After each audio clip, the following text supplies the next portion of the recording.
നേർവേദി പ്രഭാഷണ പരമ്പരയിലേക്ക് ഏവർക്കും സ്വാഗതം. സുവിശേഷകൻ കുഞ്ഞുമോൻ തോട്ടപ്പള്ളി ഇപ്പോൾ നിങ്ങളുമായി ദൈവവചനം പങ്കുവെക്കുന്നു. ശ്രദ്ധിച്ചാലും.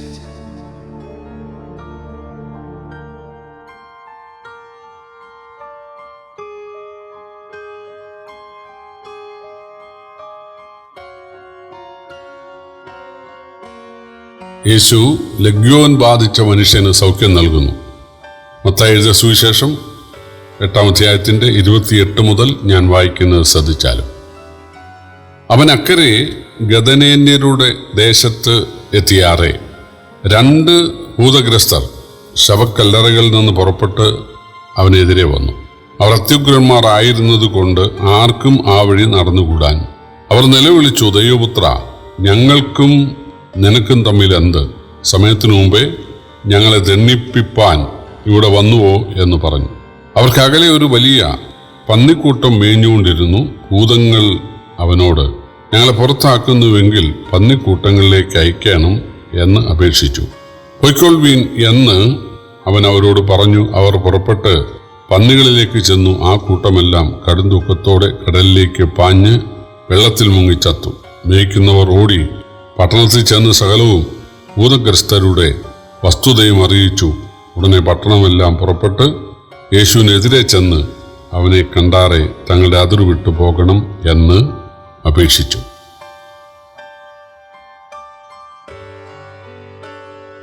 കർത്താവ് യോർദാന്റെ കിഴക്ക് ഭാഗത്തുള്ള ബെത്സയിദയുടെ കിഴക്ക് ഭാഗത്തുള്ള ഗദർ ദേശത്താണ് എത്തിയിരിക്കുന്നത്. ഈ ഗദർ ദേശം എന്നുള്ളത് ഇസ്രയേലിൻ്റെ കിഴക്ക് ഭാഗത്ത് 2.5 ഗോത്രങ്ങൾ താമസിച്ച സ്ഥലമാണ്. രൂബേൻ ഗോത്രവും ഗാദ് ഗോത്രവും മനശ്ശെയുടെ പാതി ഗോത്രവും. ഇസ്രയേൽ മക്കൾ മിസ്രയീമിൽ നിന്ന് പുറപ്പെട്ട് മരുഭൂമിയിൽ 40 വർഷം കഴിഞ്ഞ ശേഷം കനാൻ നാട്ടിലേക്ക് പ്രവേശിക്കുന്ന ആ സമയത്ത് അവർ യോർദാന്റെ കിഴക്ക് വശത്തുകൂടിയാണ് വന്നത്. അവർ ആദ്യം ജയിച്ചടക്കിയ പ്രദേശങ്ങളായിരുന്നു ഗലിയാദ് പ്രദേശങ്ങൾ. അപ്പോൾ രൂബേൻ ഗോത്രവും ഗാദ് ഗോത്രവും മനശ്ശെയുടെ പാതി ഗോത്രവും അവർ പറഞ്ഞു, ഞങ്ങൾക്ക് ഈ സ്ഥലം തരണം, കാരണം ഞങ്ങൾക്ക് കന്നുകാലികളുണ്ട്, ഇത് ധാരാളം പുൽമേടുകളുള്ള സ്ഥലമാണല്ലോ. അത് മോശ സമ്മതിച്ചു, യേശുവെ സമ്മതിച്ചു. എന്തായാലും പാലും തേനും ഒഴുകുന്ന പ്രദേശം യോർദാന്റെ അക്കരെയാണ്. അവിടെയാണ് യെരുശലേം ദേവാലയം സ്ഥാപിക്കാൻ പോകുന്നത്. അവിടെയാണ് സുരക്ഷിതവാസമുള്ളത്. ഇത് ബോർഡറാണ്. പക്ഷേ ദേവാലയത്തെക്കാൾ കൂട്ടായ്മയേക്കാൾ കന്നുകാലികളെ സ്നേഹിച്ച രൂബേൻ ഗോത്രവും ഗാദ് ഗോത്രവും മനശ്ശെയുടെ പാതി ഗോത്രവും യോർദാന്റെ കിഴക്കുള്ള ആ മലമ്പ്രദേശങ്ങൾ, പുൽമേടുകൾ തിരഞ്ഞെടുത്തു. പക്ഷേ കുറെ കഴിഞ്ഞപ്പോൾ പുല്ലൊക്കെ കരിഞ്ഞു. അവര് കന്നുകാലികളൊക്കെ ചത്തു. കന്നുകാലി വളർത്തൽ നിർത്തിയിട്ട് പന്നി വളർത്തലിലേക്ക് തിരിഞ്ഞു. പന്നിയെ സംബന്ധിച്ച് യഹൂദന്മാർക്ക് അത് നിഷിദ്ധമാണ്. അതിനെ വളർത്തുന്നത് നിഷിദ്ധമായ ഒരു കാര്യമാണ്. ആ പന്നിയിറച്ചി അവർ തിന്നാനും പാടില്ല, പന്നി വളർത്താനും പാടില്ല. കാരണം അത് അശുദ്ധ മൃഗമാണ്.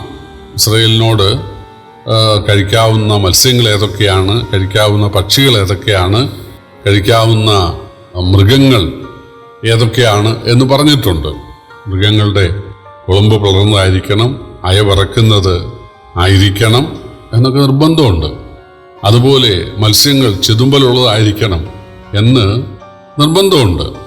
ഇവിടെ ഇവര് വരുമാനം ഉദ്ദേശിച്ച് അവർ പന്നി വളർത്തലിന് തയ്യാറായി.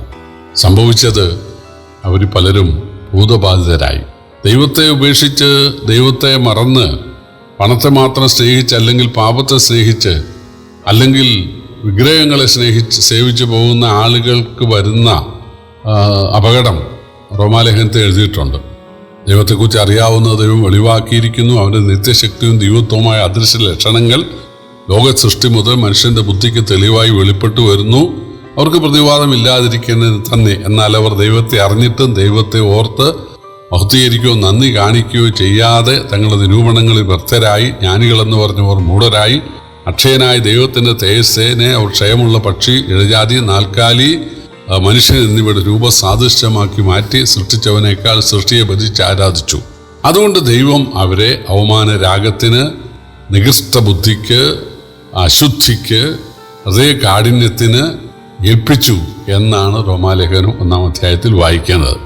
അതാണ് ഇവിടെ സംഭവിച്ചിരിക്കുന്നത്. ദൈവത്തെയും ദൈവവചനത്തെയും ദൈവിക കൂട്ടായ്മയും ദൈവിക ആരാധനയും ഉപേക്ഷിച്ച് മൃഗങ്ങളെ സ്നേഹിച്ച, പിന്നീട് കന്നുകാലിയെ സ്നേഹിച്ച, പിന്നീട് പന്നിയെ സ്നേഹിച്ച അവരിൽ പലരും ഭൂതബാധിതരാകാൻ ഇടയായി. അവരിൽ 2 പേരുടെ കാര്യമാണ് നമ്മൾ ചിന്തിച്ചത്. അവർ പാർക്കുന്നത് ശവക്കല്ലറയിലാണ്.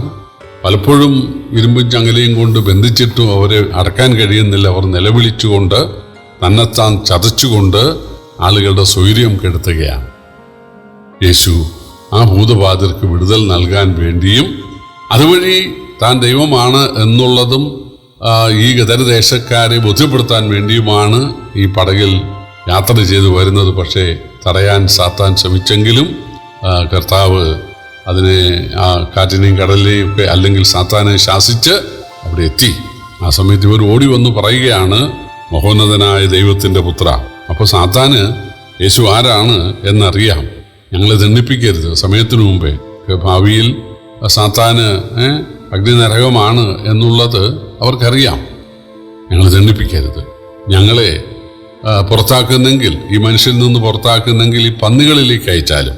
അവിടെ അതായത് ഒരു വലിയ പന്നിക്കൂട്ടം, അതിൻ്റെ എണ്ണം 2000 പന്നികൾ അവിടെ മേഞ്ഞുകൊണ്ടിരുന്നു, അതിലേക്ക് അയച്ചാലും എന്ന് പറഞ്ഞു. യേശു അത് സമ്മതിച്ചു.